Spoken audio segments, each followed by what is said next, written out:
I want to spend a few minutes telling you about three things that are combined in this last year's work of ours, which is business, neuroscience, and name dropping. And it works the following way. About a year ago, I met Raul in a conference that was hosted by the Prime Minister of India. And there we had an audience talking about the neuroscience and the business side. But I think that Raul thinks that because the Prime Minister of India was the host, I'm really mingling with the Pope and Prime Ministers daily.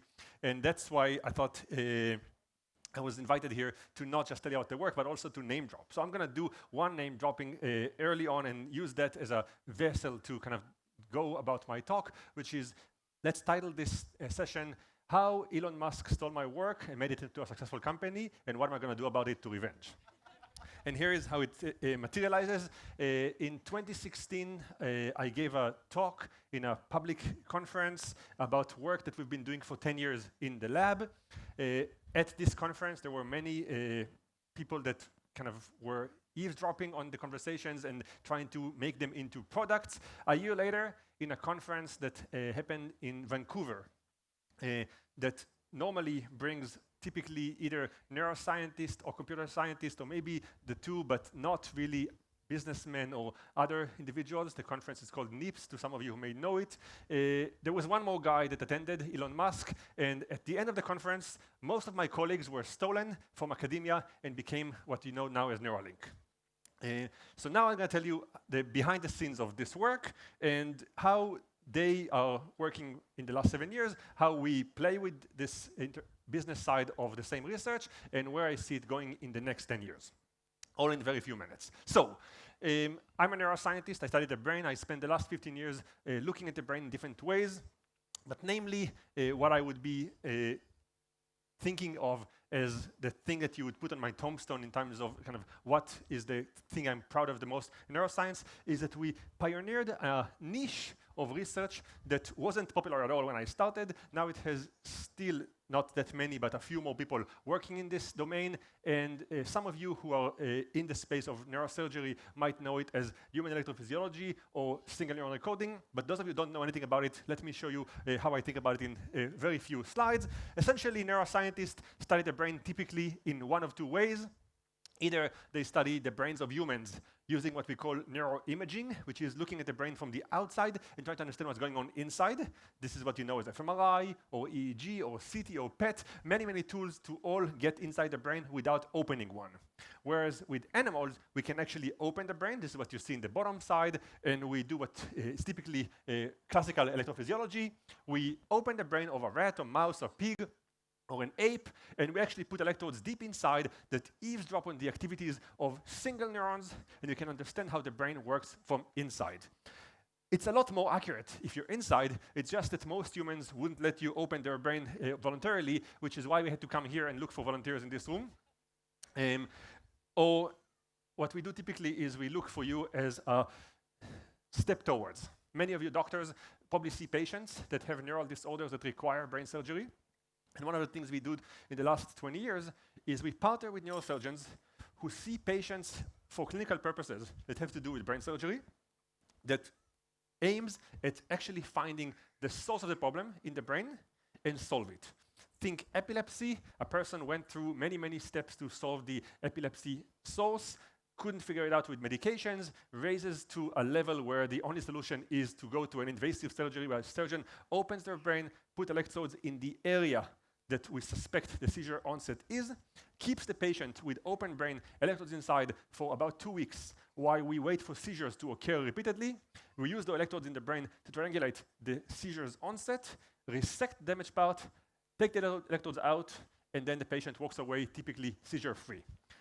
What happens in between the day where the surgeon opens the brain and puts electrodes inside and the day the resection happens is that we have a human being sitting in bed with open brain, wires inside, and this person is just watching TV, talking to his friends, watching movies, and so on, while we have access directly into their brain.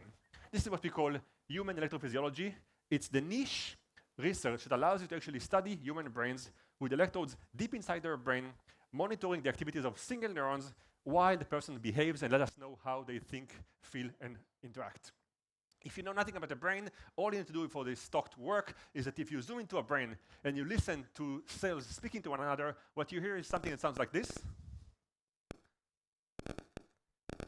Those current discharges is one cell speaking to another and telling it, I care about something in the world. And if you know which cell spoke when and what it coded for, you can understand what thinking is. What we do typically is we put thousands of electrodes in a person's brain, scattered in different locations, typically deep inside the brain, not just the surface. And then we have the person do things like watch movies, while we try to look at the electrodes and see if any electrode responds to a certain stimulus in the outside world consistently.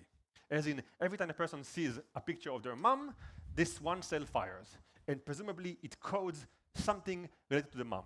Here is how it actually looks in the lab. Here is a person's brain with the electrodes inside. These are the electrodes that we put on the surface of the head, not as invasive as the ones that we typically put, which go inside the brain. Here is the image of the patient typically sitting in front of a computer while her head is covered but open with electrodes inside. And what you see here are the movies she's seeing, and what you hear below is the sound of one cell in her brain, corresponding to something in the movies. See if you can figure out yourself what this cell codes.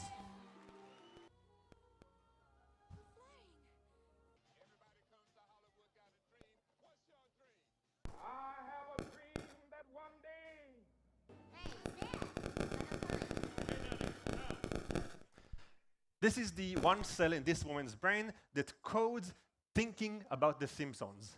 Every time this woman thinks, feels something related to Simpsons, or imagines The Simpsons, the same cell fires. And we know that because we can actually go back to the woman later in the day, after she's seen those clips, and ask her to just close her eyes and imagine and recall things she has seen earlier. And as you're going to see in a second, when she remembers The Simpsons, before she says that, we can see the same cell firing, telling us that a thought of hers is about to emerge. Einstein, the Hollywood sign.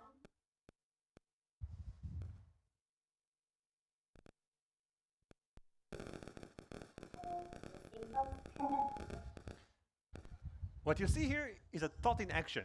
And if you noticed, the cell started firing seconds before she actually expressed the thought. So what we see here is what some would call a free will experiment. We see something before the person actually experiences them thinking about it. If you ask her, when did you think of The Simpsons? She would say, well, when I said The Simpsons. But we see seconds before she experienced the thought, her thought emerges. Now we can predict things you're going to do seconds before you do them and before you experience the actual will to do it in your mind. Once we discover cells like that, we can start doing fancy things like operate cursors on a screen, or predict thoughts, or have the person talk to us and say one thing, but we actually see what they're thinking behind the scenes. All kinds of things that give us access to the inner psyche.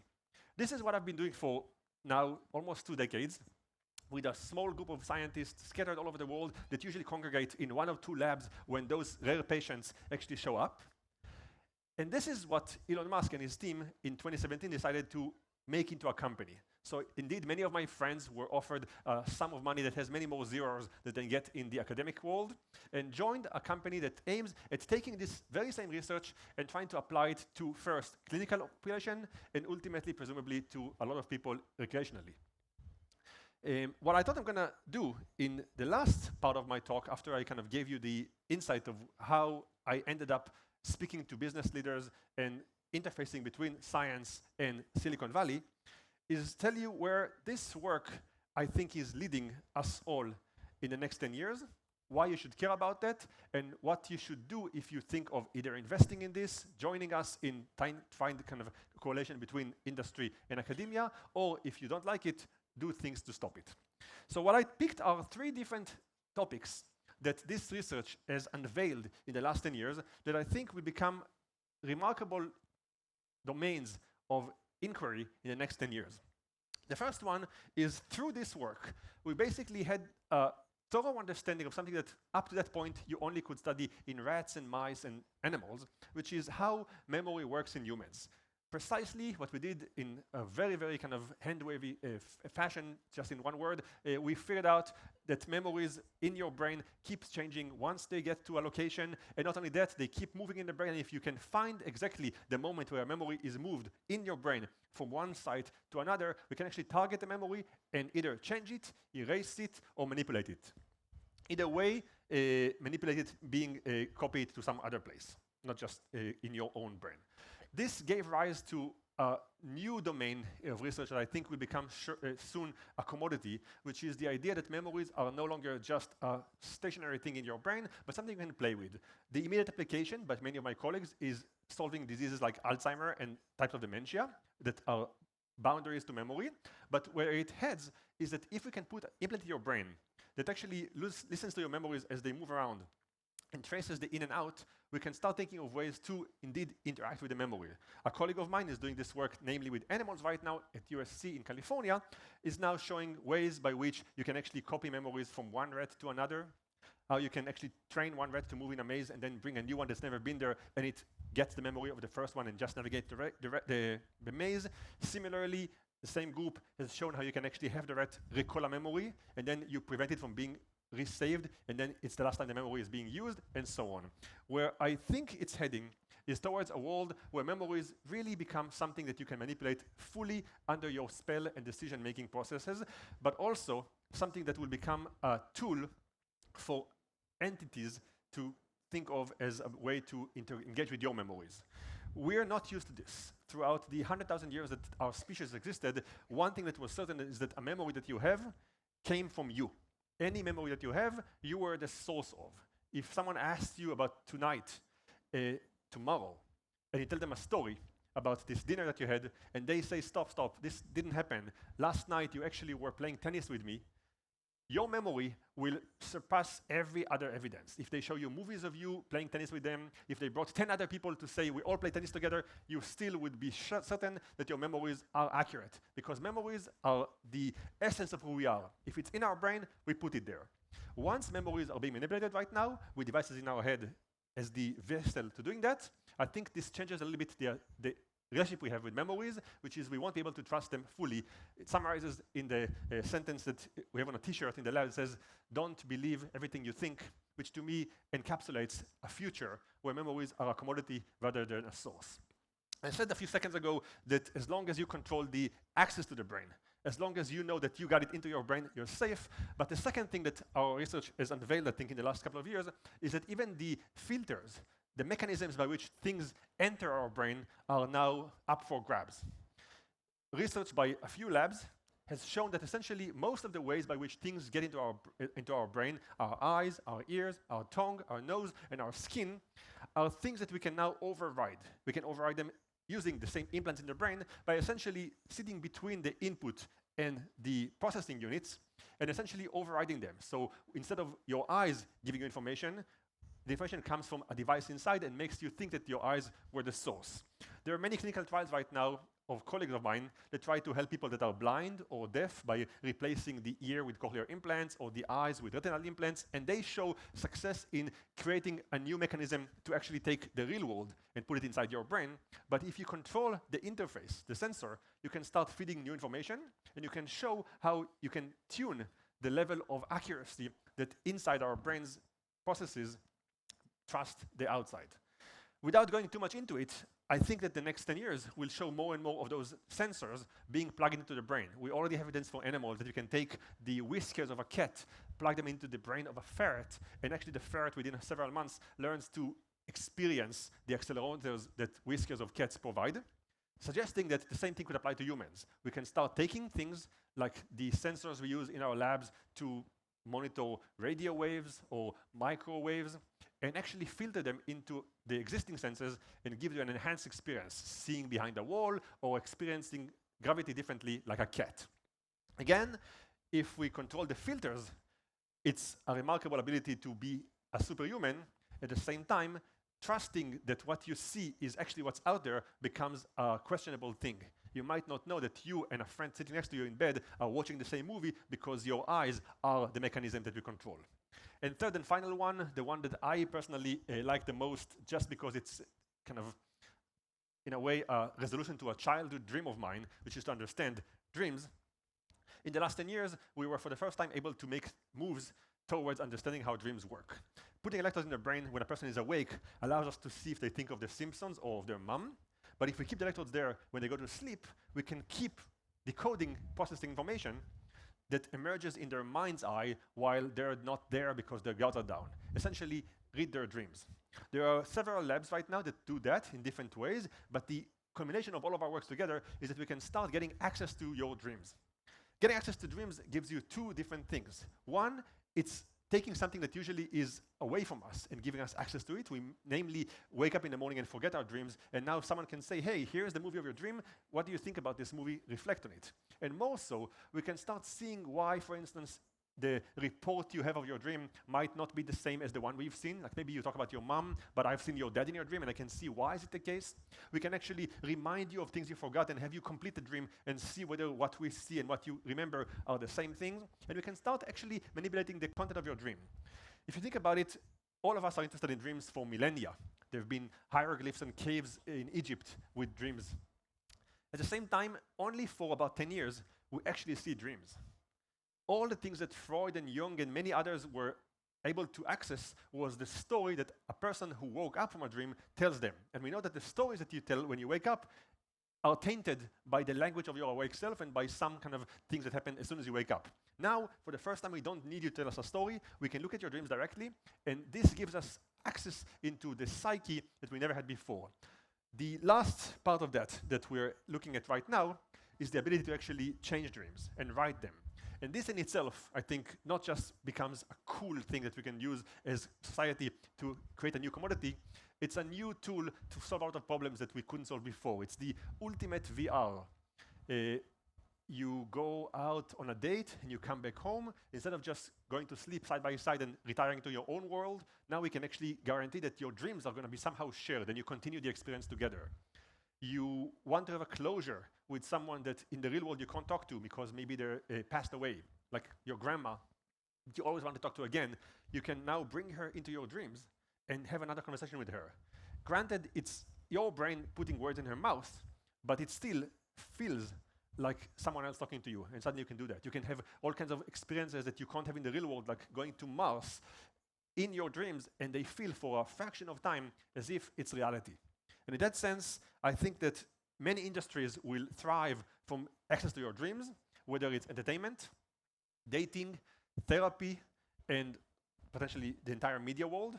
But either way, I feel that once this thing becomes a reality, those three ideas that I just mentioned, enabled by technology that people like Elon Musk and my colleagues are working towards right now, will essentially afford us a new type of ultimate technology. Here is my last sentence on this thing. When I interact with my colleagues and my friends who went to the industry and I asked them kind of what made you do that and so on, they have many answers and I think they're all valid. They went there because it's much faster, there's a lot more money there, and there's a lot more abilities than academia does. They also have an answer that surprised me coming from Elon Musk himself, that he said when he was asked about this project, which I think should be an interesting thought kind of proposal to all of us, and that's where I'm going to end. He said that the reason he chose to start Neuralink and take this work of ours and turn it into a company wasn't because he necessarily was interested in the brain and trying to solve various problems, which is what kind of started it, but because he believes that AI becomes sentient, AI becomes super intelligence, and he feels that at some point AI is going to become a weapon used against us. And if you think of that at this kind of level of a kind of Terminator-like movie where we have to fight AI, then one solution is to not beat them by join them, put them in our brain, and have AI interface with our minds. That is a potential future that, if you asked me 5 years ago, I would say is unlikely, but based on how well my colleagues in Neuralink are moving, I now think is more realistic than ever before. I think that this all could be the most exciting thing we've seen in our lifetime. It's the next version of humans, ability to control every thought we have and essentially expand our sensory repertoire and our thought abilities. Or it could be the most devastating thing, because now, as a former hacker, I can tell you it means that our brain itself is something that can be accessed by anyone else. You drive your car, ask yourself, how do I get to a certain place? Right now, if you're not sure, you look at your phone, ask map app like Google Maps or Apple Maps, get an answer, and now you navigate based on this answer. When the chip is inside your head, you will think the thought, I need to get to, say, the palm. I'm not sure how to get there. The thought will be broadcasted to this chip to a cloud where this question will be asked. It's going to get the answer, come back to your brain, and you'll just kind of feel, oh, yeah, I know, I should go right. So you will think a thought and ultimately get an answer, not knowing that between your thought and the answer, you interacted with various clouds and companies, and maybe also one company that says, by the way, when he drives this way, make sure he passes by my falafel stand because that's where I'm going to want him to buy something, or make sure I put like a little ad on Amazon in his head and so on.